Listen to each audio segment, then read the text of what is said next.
2 segundos hay una persona de seguridad atrás, escuchando lo que uno dice o lo que uno está haciendo, o siguiéndote si te moves de un lado para el otro. Eso se ve que pasa y que el control está.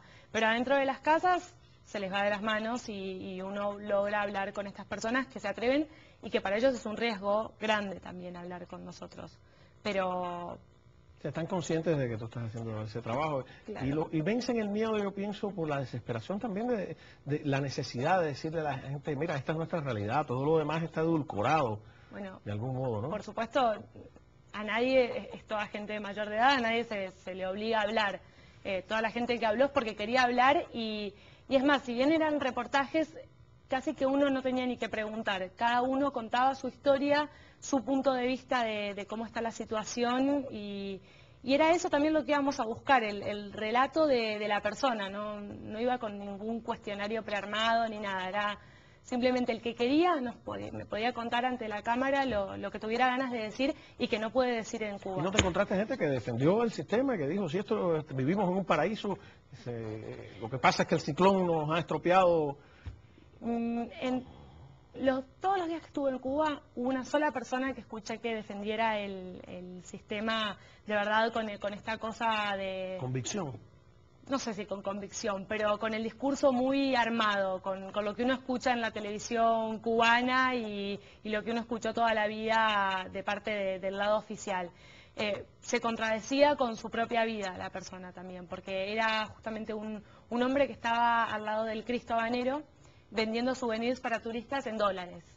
Entonces, por un lado tenía un super discurso revolucionario y hablaba del Che Guevara y la casa del Che Guevara que está ahí a unos pocos metros y la historia de la revolución y demás. Y por el otro lado tenía que sobrevivir como cualquier otra persona y arreglárselas para encontrar el chavito de la misma manera que lo hacen todos, que tratan de solucionar el día a día.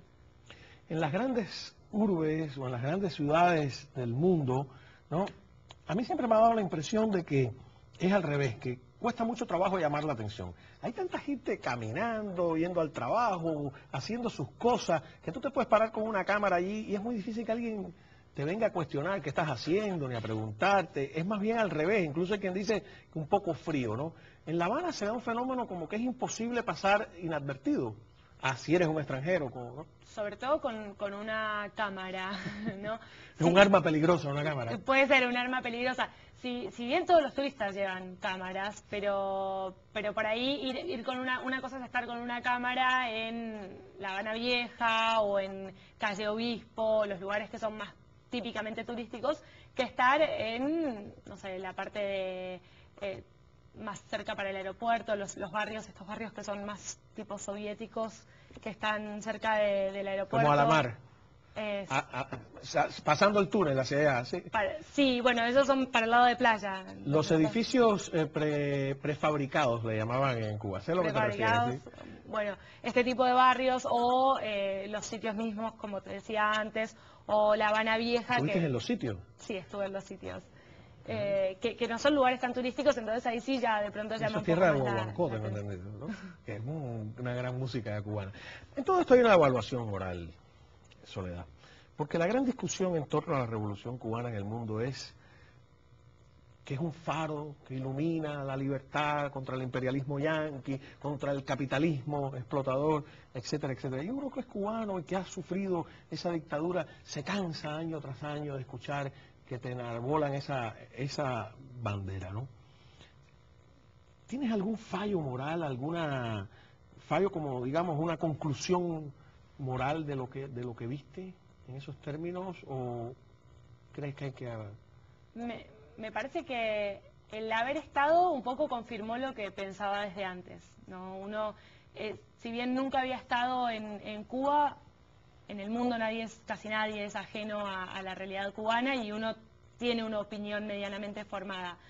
Estar confirmó lo que ya pensaba y hasta lo profundizó, porque desde Miami yo iba sabiendo que sí, que en Cuba falta libertad, pero es tan tangible la falta de libertad estando en La Habana o estando en alguna ciudad de Cuba que inclusive uno no sin estar, uno no llega a imaginarse cuál es el nivel de control y de represión que puede haber en una sociedad.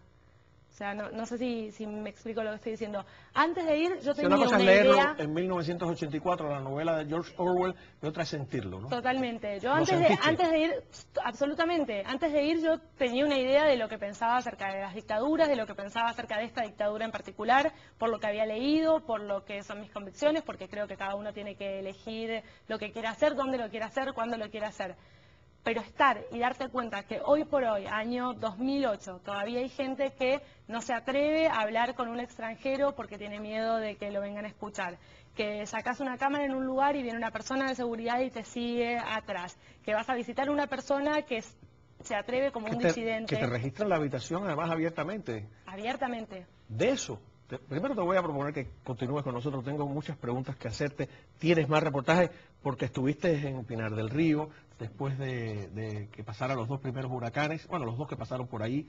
Tienes imágenes, testimonios también, ¿verdad? Sí. De esta historia que quiero que compartas con los televidentes. Como tú sabes, parte de la censura es que tratan de impedir que cualquier señal de libertad llegue a la isla, pero nosotros hacemos el esfuerzo, ¿no? Hacemos ese esfuerzo y creo que siempre vale la pena. Y te agradezco de antemano lo que haces, porque también a los que llevamos tiempo nos acercan a una realidad de la que hablamos diariamente y que se nos aleja. Pero bueno, ¿te quedas conmigo para otro programa acá? Pues bien, vamos aquí. Soledad Cedro, una joven, magnífica periodista, además muy valiente. Usted que es cubano sabe que hay que ser valiente para hacer algunas cosas. Nos vemos en el próximo programa con el viaje a Pinar del Río.